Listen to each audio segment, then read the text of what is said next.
The metal hook was already bending when my brother called me a freeloader. I had one hand under his wedding suit and the other tightening the loose bracket that was about to drop 6 garment bags. Ryan stood on the fitting platform, laughing with his groomsmen while I fixed the thing holding his wedding together. One of them glanced at me. "So, what do you do, Claire?" I opened my mouth. Ryan answered first. "She's just a freeloader," he said, smiling. "Mom and Dad always take her back." 3 men laughed. My father lowered his face toward his coffee, but I still heard him. I straightened Ryan's garment bag and checked the name tag again. I did not argue. Ryan had never asked the right question, and I had learned that silence kept family gatherings peaceful, even when the peace was built on top of me. Have you ever had your own family repeat a story about you until everyone stopped asking whether it was true? Tell me in the comments. I know what that silence costs. Then I lifted the heaviest suit bag toward the upper rail.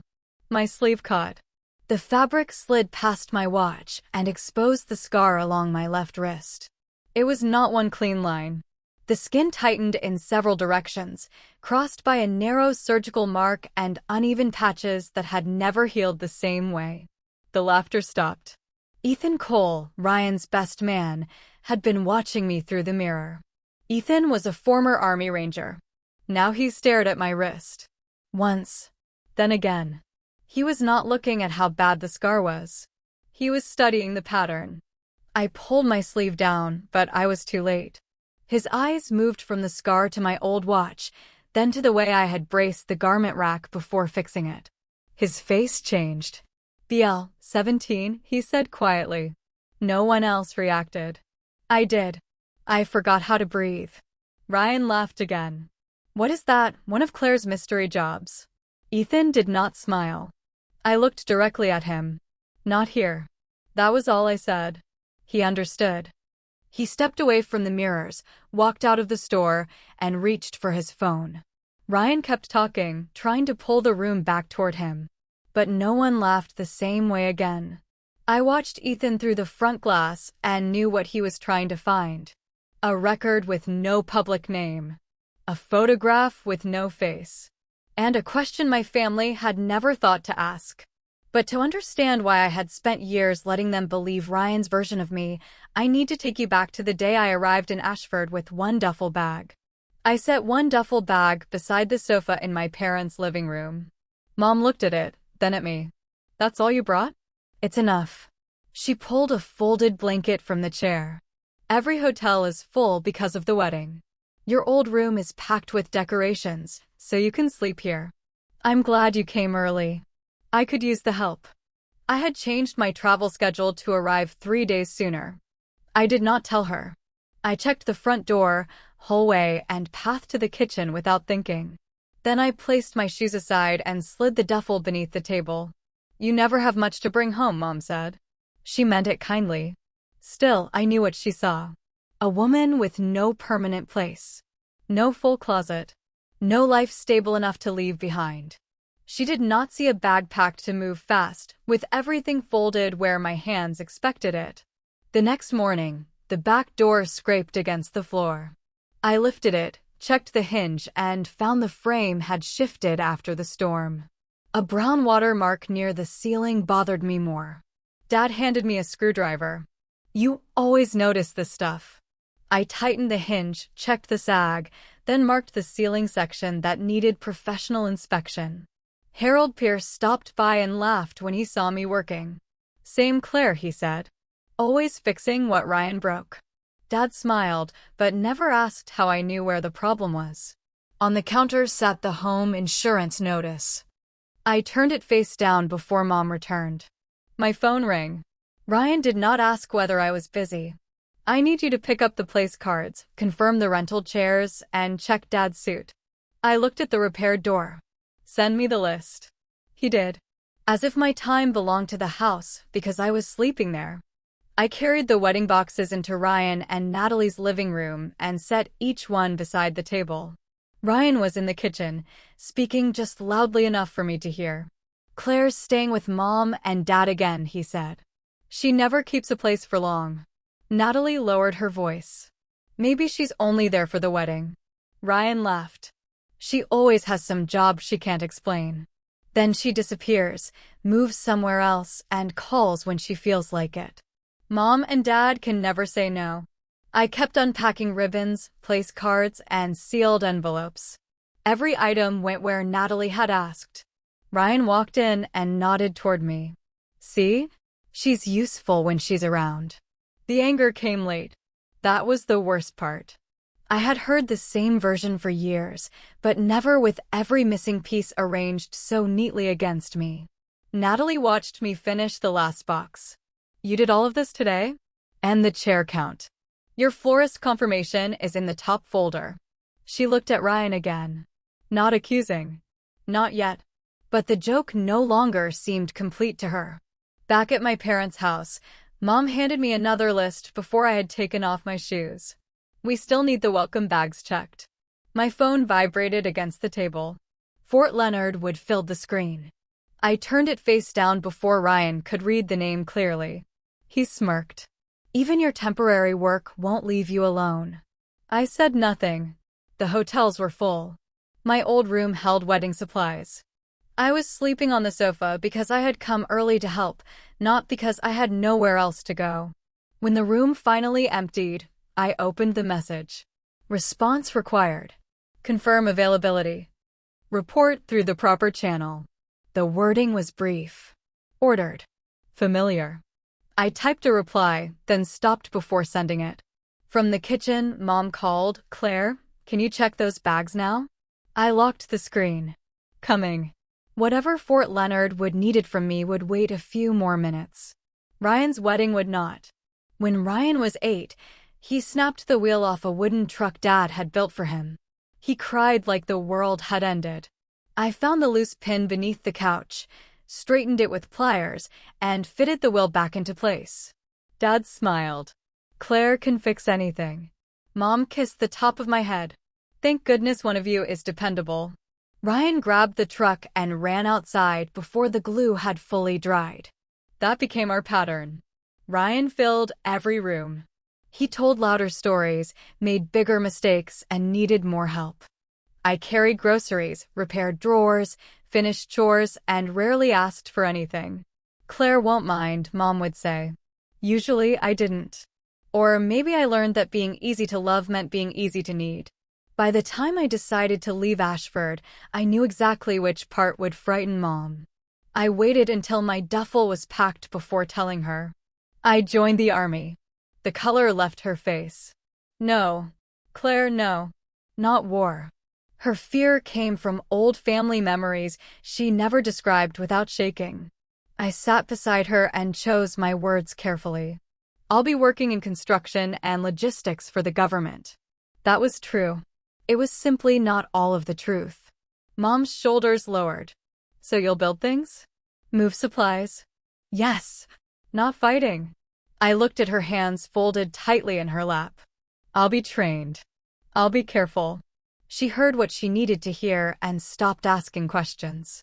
I saw the relief return to her face, and that relief became something I wanted to protect. Ryan heard the same explanation from the hallway. Government construction, he said. Sounds boring. I let him believe that too. At first, silence felt like kindness. Later, it became a habit. And Ryan learned to fill every empty space in my life with a version that made sense to him. I learned to move my hand again one finger at a time. The skin grafts pulled whenever I tried to close my fist. Metal fragments had damaged more than the surface, and the heat had tightened the tissue until even holding a spoon felt like work. Again, the therapist said. I bent my fingers. Pain climbed through my wrist. Again. I wanted to stop.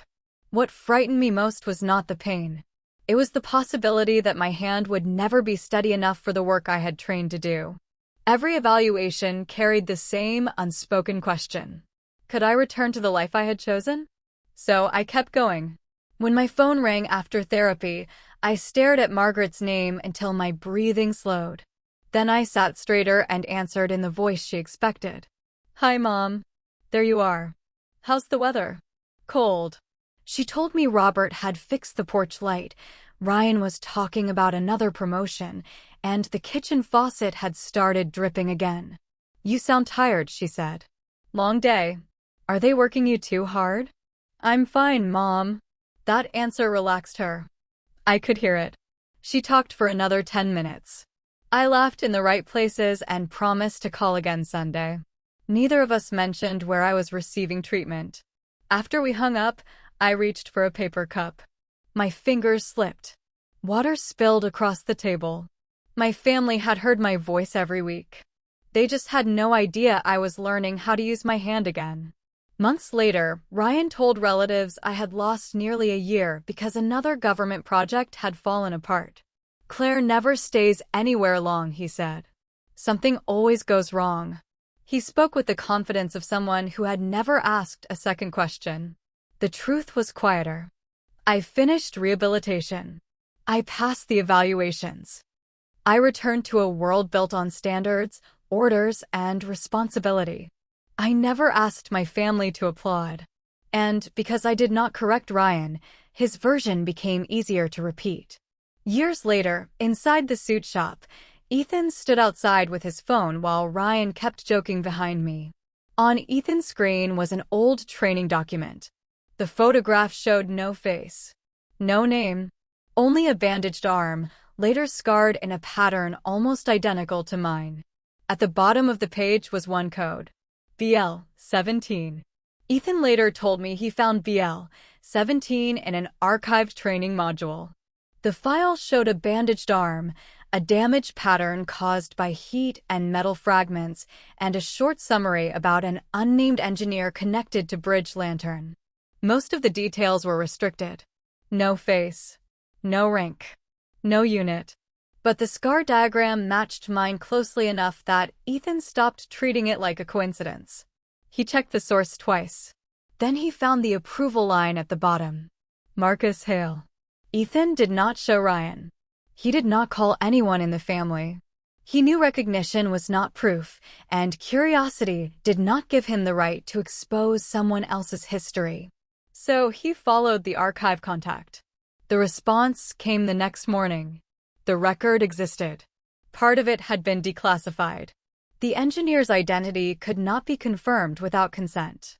The former supervising officer listed for the after-action review was Colonel Marcus Hale, retired. That was the first time my silence met something stronger than Ryan's assumptions. Procedure. Evidence. A name with the authority to confirm what happened. But only if I allowed it. Ethan sent me a message that afternoon. "I need to ask you something privately." I read it twice before answering. "What is this about?" BL-17. Bridge Lantern. Marcus Hale. For a moment, the room seemed to lose all sound. Those were not words anyone in Ashford was supposed to know. Then another message appeared. "I'm not asking you to explain by text. Meet me at Veterans Memorial Park." I looked at the scar along my arm. For years, silence had protected Margaret, protected the record, and protected me from questions I did not want to answer. Now the truth was waiting behind one decision. Confirm it. Deny it. Or keep disappearing inside the story Ryan had written for me. At the next rehearsal, Ryan tried this same kind of joke. "Claire's probably leaving again before the wedding," he said. "She never stays anywhere long." Before, someone would have laughed. This time, Ethan looked down at the seating chart. One of the groomsmen cleared his throat and asked about the reception schedule. Another walked away to move a row of chairs that did not need moving. I kept arranging place cards. Ryan smiled too long. "What?" he said. "Everyone's acting strange since the suit shop." No one answered. He looked at Ethan, expecting his best man to pull the room back into place. Ethan did not. For the first time, Ryan could feel the attention slipping away from him, and he had no idea why. As I carried an empty box toward the hallway, Ethan stepped beside me. "Can we talk somewhere private?" Ryan saw us, but he was too far away to hear. The next afternoon, I met Ethan at Veterans Memorial Park.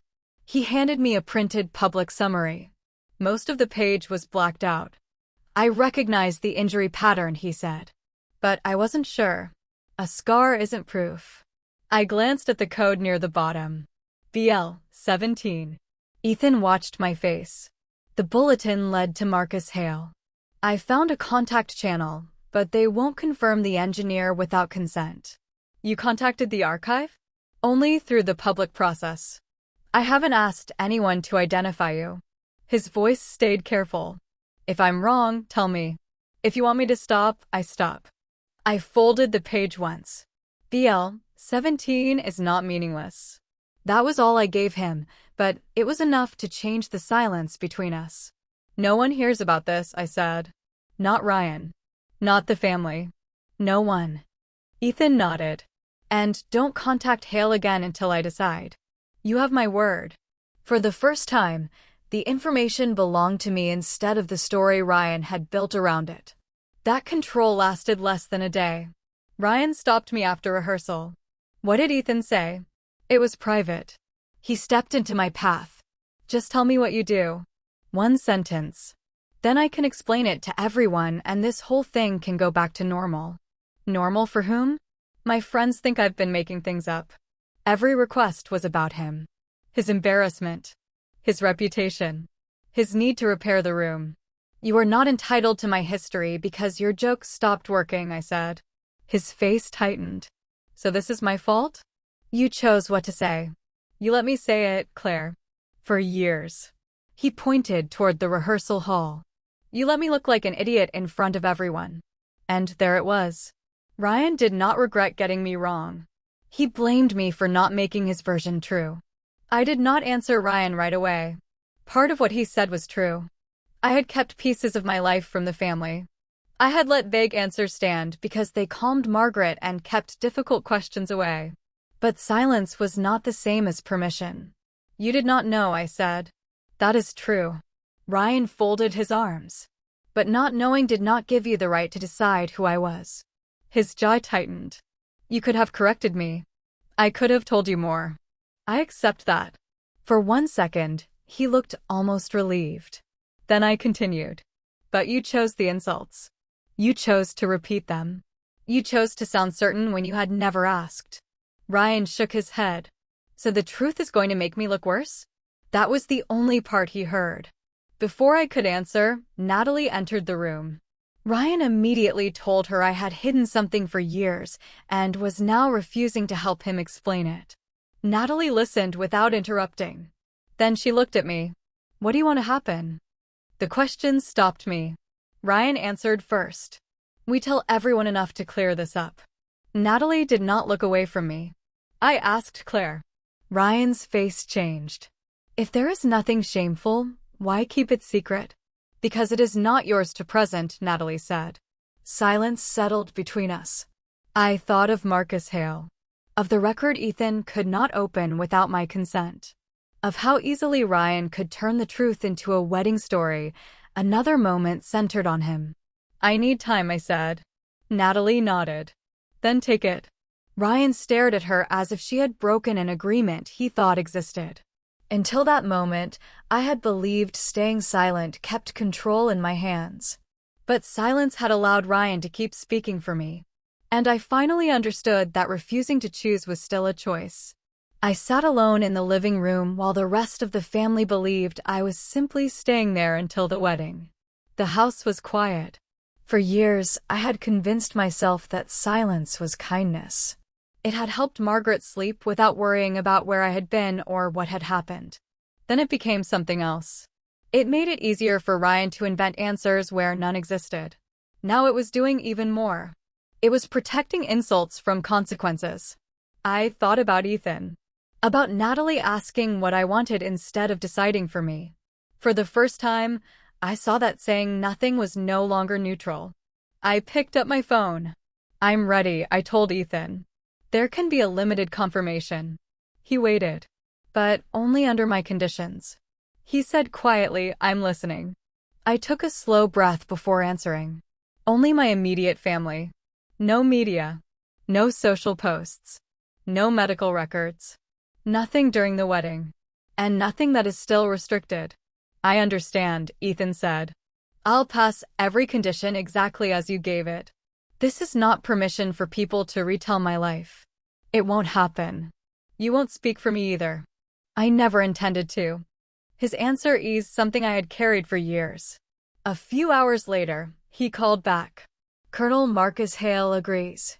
He will only confirm what you authorize. The meeting will be private.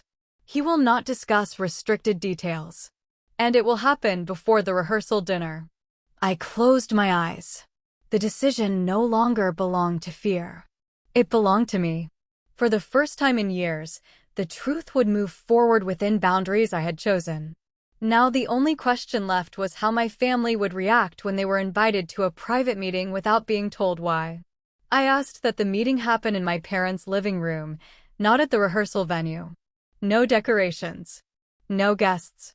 No chance for the story to become part of the wedding. Margaret sat beside Robert on the sofa. Natalie took the chair nearest me.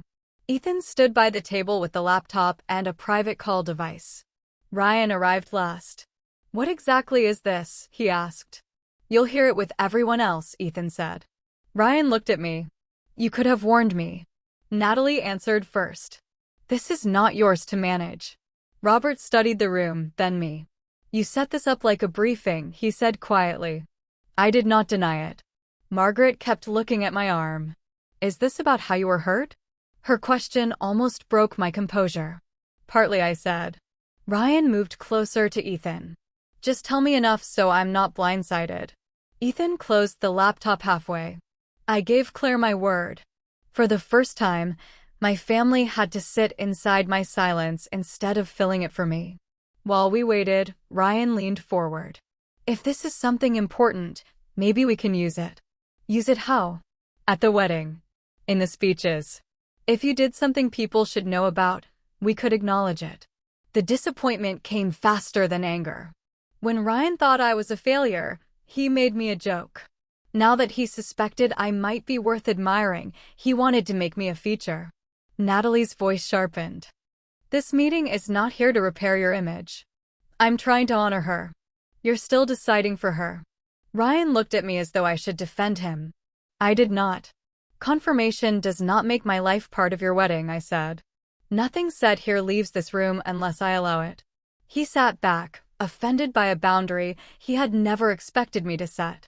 Ethan checked the connection. Last confirmation. Immediate family only. No medical records. No restricted details.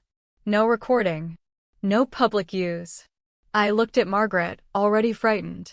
At Robert, trying to match old memories to the woman before him. At Natalie, who had finally asked what I wanted. And at Ryan, still more worried about how the truth would reflect on him. For years, I had believed defending myself would make me selfish. But telling the truth was not boasting. Setting limits was not destroying a family. My silence had lasted long enough to become permission. You may proceed, I said.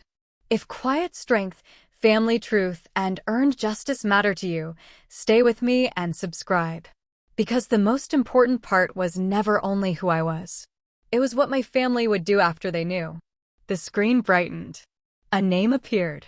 Colonel Marcus Hale, retired. The screen connected a few seconds later. Colonel Marcus Hale appeared, wearing a plain shirt instead of a uniform. He looked at each of us before speaking. Before we begin, I want to confirm that Claire Morgan has authorized this limited disclosure. I have, I said. He nodded once. Then I will remain within the boundaries she established. He opened a folder. The military record confirms that Claire Morgan currently serves as a master sergeant and senior combat engineer. No one moved. Ryan stared at me without blinking. Margaret covered her mouth. Robert slowly lowered his eyes. Colonel Hale continued in the same calm voice. She has served for many years. She returned to active duty after recovering from a documented service-related injury. He did not praise me. He simply read the record. Then he paused. The document identified as BL-17 is not a commendation file. It is an after-action report following an engineering incident during Operation Bridge Lantern. The room became even quieter. Colonel Hale continued. A humanitarian convoy was attempting to cross a damaged bridge. Destroying the bridge immediately would have slowed pursuit, but it also would have trapped wounded civilians and critical supplies.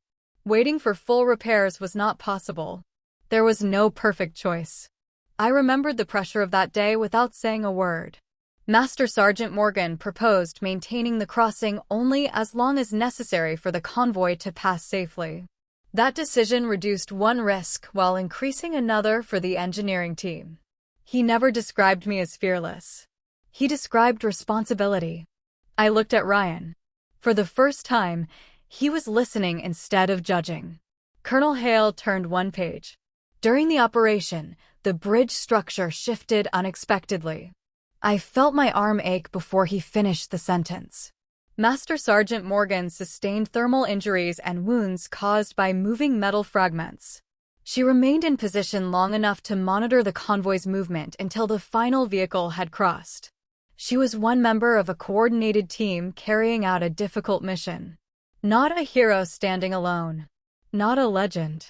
Just someone doing her job while others did theirs. The injuries required surgery and skin grafting, Colonel Hale said quietly. The scar on her arm is consistent with the official record. Silence settled over the room again, but Bridge Lantern was still only a name. No one there yet understood why the report remained restricted, or why Colonel Hale himself had remembered it all these years. Colonel Hale closed the folder but did not end the call. One last clarification, he said.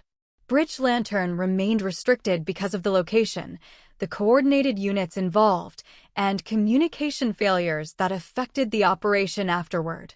He looked directly at my family.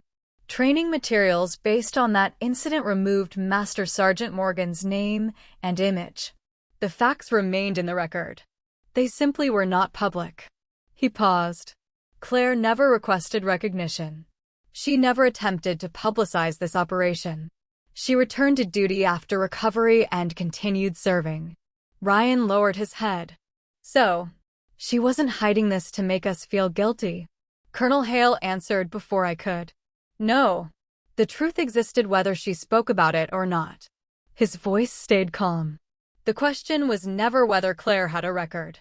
The question was whether anyone cared enough to ask. No one answered. After a quiet goodbye, the screen went dark. The room somehow felt even smaller. For several long seconds, no one spoke. Margaret finally looked at me instead of my scar. Where were you while you were recovering? Her voice trembled. And who was with you? I swallowed before answering. At the Military Rehabilitation Center. My team visited. My doctors. My commanding officers. I stopped there. She understood without asking another question. My family had not been beside me. Robert slowly rubbed his hands together. I never even asked how you got that scar. His words sounded heavier than any apology. Ryan stared at the floor. For the first time, I didn't know no longer sounded like an excuse. It sounded like proof that he had never truly looked. Robert's eyes drifted toward the old repair receipts and unpaid household bills stacked on the side table. Then he looked back at me. A different question had begun to form. If I had been rebuilding my own life all those years, who had really been supporting whom? Robert pulled the receipts closer and placed them beside the bank notices. The dates lined up. Home insurance. The roof repair after the storm. Part of Margaret's medical debt. The structural inspection they had never understood how they could afford. None of the payments were enormous, but they had arrived steadily year after year. Robert looked at me. Claire, was this you? I nodded. Margaret's eyes filled. The assistance fund? Some of it. Ryan stared at the papers. You paid for all this? Not all of it, I said. What I could. With what money? My military income. There was no secret fortune. No hidden inheritance. Just regular payments made quietly because my parents needed help. Margaret pressed a hand to her chest. Why didn't you tell us? Because you would have refused. I wasn't trying to buy respect. I was helping my family. Ryan's face changed as the meaning reached him. For years, he had said Mom and Dad always took me back. The truth was almost the opposite. I had been helping keep the house standing. He finally broke the silence. You let me look like a fool. The anger in his voice erased the sympathy I had almost felt. I should have told you more, I said. That part is mine. But you judged me without asking. You treated my silence as proof. He shook his head. Everyone is going to think I'm terrible. This is not about what everyone thinks of you. It is about what you did to me. Ryan looked toward Natalie. I'm trying to apologize. Natalie held his gaze. Are you apologizing to Claire? Or are you asking her to make you feel better? Ryan drew a slow breath. Then let me honor you at the wedding. I felt the disappointment before he finished. We could mention your rank. Your service. Maybe ask you to wear your uniform. No. He stopped.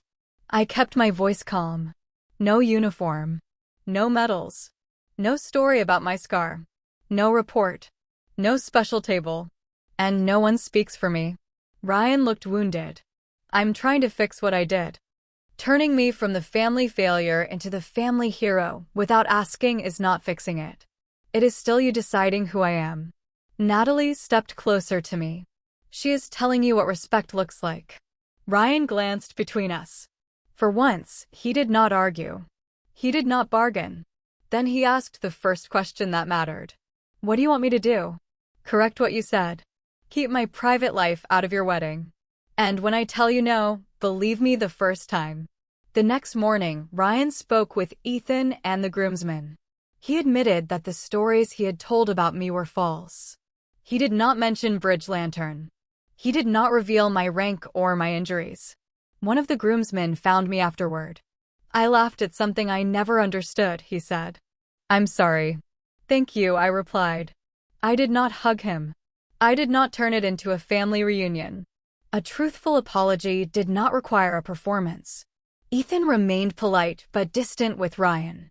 Trust had not returned simply because the facts had changed.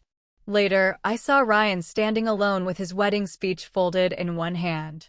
He did not ask me to forgive him. He only said, I changed it. I looked at the pages. Some lines had been crossed out. Others had been rewritten. But from where I stood, I could not tell whether my name was still there. Soon, Ryan would be holding a microphone in front of everyone. And that would be the first time his promise truly mattered. The wedding unfolded without uniforms, announcements, or special seating. I wore a simple dress and sat with the family like any other guest. Natalie had arranged nothing in my honor. That was what I wanted. When Ryan stood with the microphone, I noticed the pages in his hand. He looked toward me once. Then he began thanking the people who had helped him and Natalie reach that day. My shoulders tightened. This was the moment he could break every promise. Ryan spoke about our parents and thanked Ethan. Then his voice slowed. There is someone in my family who has shown up more times than I understood. He did not say my rank. He did not mention Bridge Lantern. He did not describe my scar or ask anyone to look at me. She helped when needed, he continued. And I spent too long judging what I never tried to understand. No one turned toward me. The guests kept watching Ryan and Natalie. For once, his words protected my dignity instead of using me for laughter. It was not complete forgiveness. It did not erase years of cruelty. But it was the first apology that carried weight because it asked nothing from me. Later, I sat outside with Ethan and a few veterans while my family talked nearby. No one asked about BL, 17. No one treated me like a story waiting to be told. The evening was warm. For years, I had kept my sleeve lowered to protect others from discomfort. This time, I rolled it up. The scar showed beneath the lights. The conversation did not stop. No one stared. No one called me a hero. Ethan continued talking as though nothing had changed. That was when I finally felt seen. Not as a failure. Not as proof. Not as a symbol. Just as Claire. I had not forgiven everything, and I had not forgotten. But I no longer needed to disappear to keep peace. Maybe you have stayed silent so others could remain comfortable. Maybe your boundary came later than it should have. Respect that arrives late cannot rewrite the past. But it can change how people treat us today.